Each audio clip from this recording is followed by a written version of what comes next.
San Diego. This was Madison Bumgarner's fifth opening day start for the Giants. It was also possibly his last one. "I'd be lying to you if I said that stuff hasn't crossed my mind," Bumgarner said Thursday afternoon. The ace entered the 2019 season without a new contract, and with the knowledge in the back of his head that the Giants very well could trade him before the July 31st deadline. A day like Thursday certainly made that more likely, in part because the Giants looked like the team of the past 2 years, but mostly because Bumgarner looked like the star of the years before that. He gave up 2 earned runs over 7 innings, one on a solo shot by Will Myers, and the other on an RBI single by Myers. Bumgarner walked 1 and struck out 9, and he was equally effective with all 4 of his pitches. The left-hander got 4 strikeouts on cutters, 3 on fastballs and 2 on curveballs. He mixed in 10 changeups, too. In all, Bumgarner got 16 swinging strikes. He maxed out at 92.6 miles per hour, which certainly will play given the impeccable command he had Thursday. "It felt really good today," Bumgarner said. "The command was the biggest thing. The stuff was good, but the command of the stuff was there the whole game. It didn't seem there were a whole lot of bad misses. Even the Myers homer, a 456-foot missile to center, wasn't a big miss." Bumgarner thought Myers was looking in, so he tried to sneak a cutter past him on the outer edge.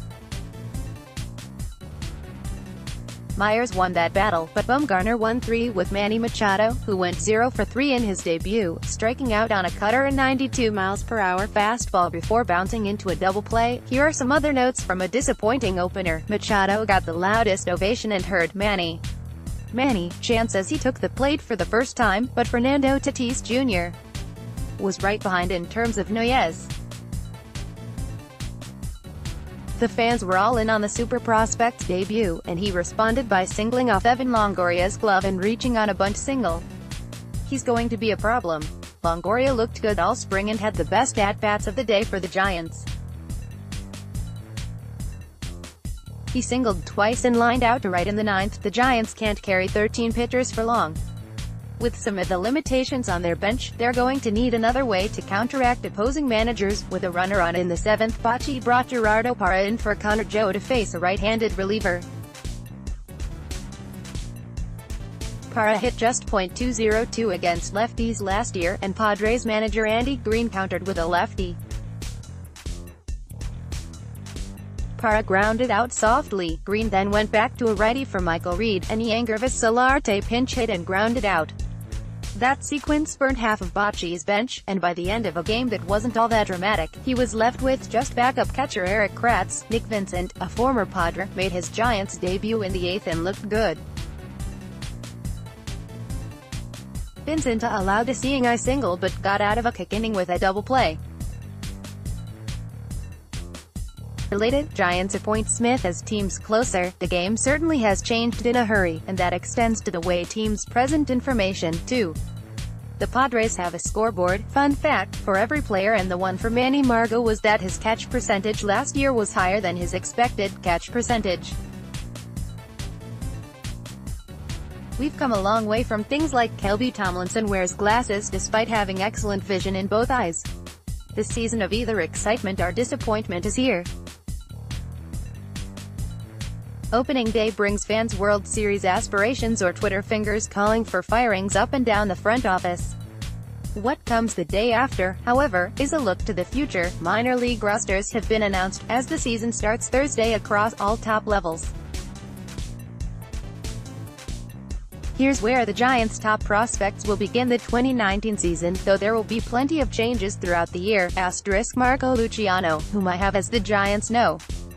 Prospect is not on the list due to the fact that it's unknown if he'll make his debut in the Arizona Rookie League at just 17 years old. Joey Bart, catcher Joey Bart to the Giants. Well, not exactly. Bart will skip low A and start his first full season in the minors with the San Jose Giants in advanced Single A. The No.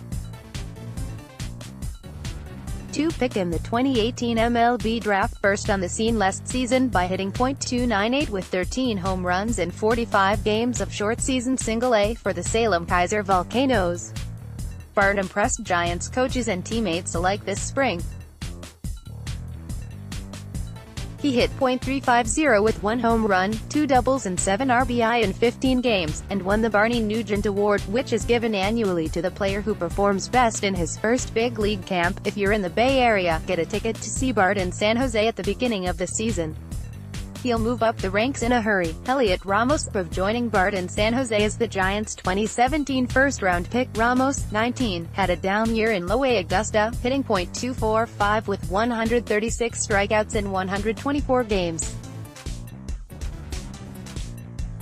But the ultra-athletic outfielder also hit 24 doubles, 8 triples and 11 home runs. The strikeouts and .313 on-base percentage aren't encouraging, but Ramos still is so young.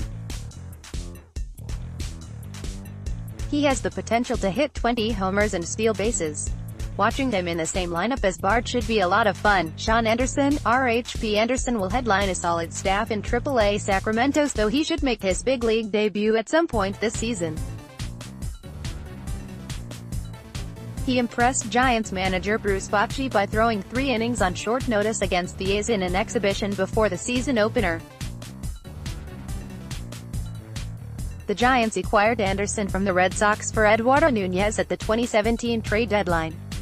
Anderson made his AAA debut last season, going 2-2 with a 4.18 ERA. Logan Webb, RHP Webb, a Rockland native, is the Giants' fastest rising prospect.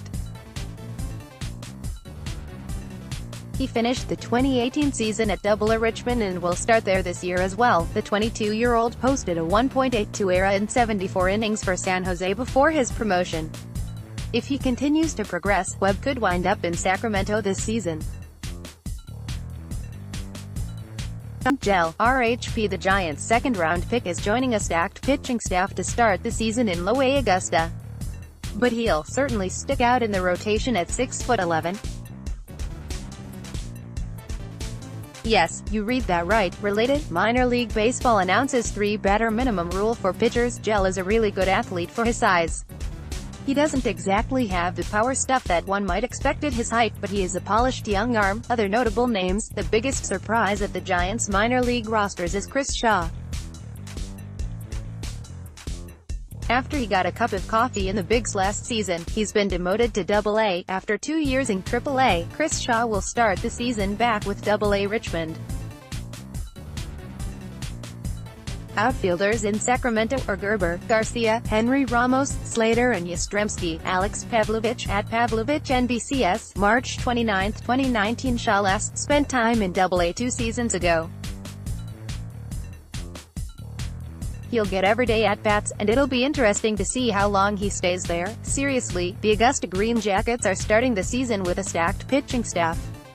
It was thought Wong, Gel or Santos could have started in San Jose, though they easily can get there in no time. P. Gregory Santos, Sean Gel, Jake Wong, Juan DePaule, Seth Quarry, Blake Rivera, Keaton Wynn, C.J. Gitman, Jesus Tona, Franklin Van Gerp, Solomon Bates, Ryan Walker, Preston White, Matt Frisbee, Tyler Schimpf, GPT, at Giants Prospects, March 29, 2019. Melvin Adden and Garrett Williams also will join Webb in Richmond. The players impressed in the Arizona Fall League, and don't be surprised if Adden makes his way to San Francisco this season.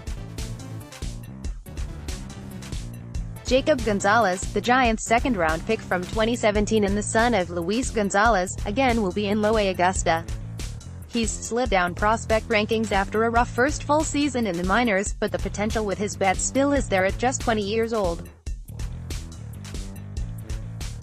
San Diego, on his final opening day as a manager, Bruce Bochy penciled in a left fielder he met a week ago and a right fielder he met a couple of days after that. It's a unique position, no question. Bochy said before Thursday's Giants-Padres game, "I haven't done this before. That's in large part because the future Hall of Famer has never spent a full season working with Farhan Zaidi, the Giants' new president of baseball operations." Zaidi likes to use the word runway to describe opportunities, as in the Giants will give guys such as Connor Joe and Michael Reed a legitimate opportunity to prove they're big leaguers. There will be others, but Joe and Reed were the first to take the runway for 2 reasons. Zadie was not enamored with the outfield group he inherited, including Mac Williamson, who was designated for assignment Thursday. But more importantly, Zadie does believe both Joe and Reed have what it takes to break through. "I'm excited to see what these guys can do," said Zadie, who helped discover Max Muncy and Chris Taylor in Los Angeles. "I think Connor, Joe and Michael Reed have both earned this opportunity with the springs that they've had and with what they did last year in AA and AAA. We've said all along that with where we are as a franchise and organization, to have a successful season, we're going to need some contributions from guys that maybe our fans aren't familiar with yet. But it'll be up to them now to make the fans familiar with them, with what they do on the field." Both had shortened debuts Thursday, being lifted for veteran pinch hitters in the 7th inning of a 2-0 loss to the Padres. There wasn't much to be gleaned other than that, but Joe did have an impressive first big league plate appearance, taking 4 pitches just off the edge of the zone to draw a walk. Expect more of that. The Giants had a .300 OBP last year, their lowest mark in 33 years, and one of Zadie's first goals was fixing that issue. Joe had a .363 OBP in the minors and was at .408 last season between AA and AAA. Reed had a .383 OBP in 8 minor league seasons and posted an eye-popping .453 mark at the same 2 levels at which Joe played. Sure, the Giants could use right-handed thump, but Zadie went for versatility and strong plate appearances. They have some pop, but they also bring a lot of other things to the table in terms of their versatility and base running and their plate discipline, he said. "We really are just going to look for the best all-around players and not get too fixated on any one aspect. That mindset has provided a hell of an opportunity for 2 players who were elsewhere most of the spring. They were in need of outfielders, and I plan to step up and be the best that I can be," said Reed, who can play all 3 spots. Reed's parents flew in from Texas for the moment. Joe is from nearby Poway and had too many fans in attendance to count. "A lot of people he grew up with are Padres season ticket holders." Anyway, related, Mad Bum looked strong in opening day outing. Joe said the nerves didn't get to him. "This is the opportunity of a lifetime," but he was more anxious while trying to earn a job with the Reds all spring. Joe called the last 2 months a grind, and said he finally got a good night of sleep Wednesday. "It's been crazy," he said, "but a great crazy.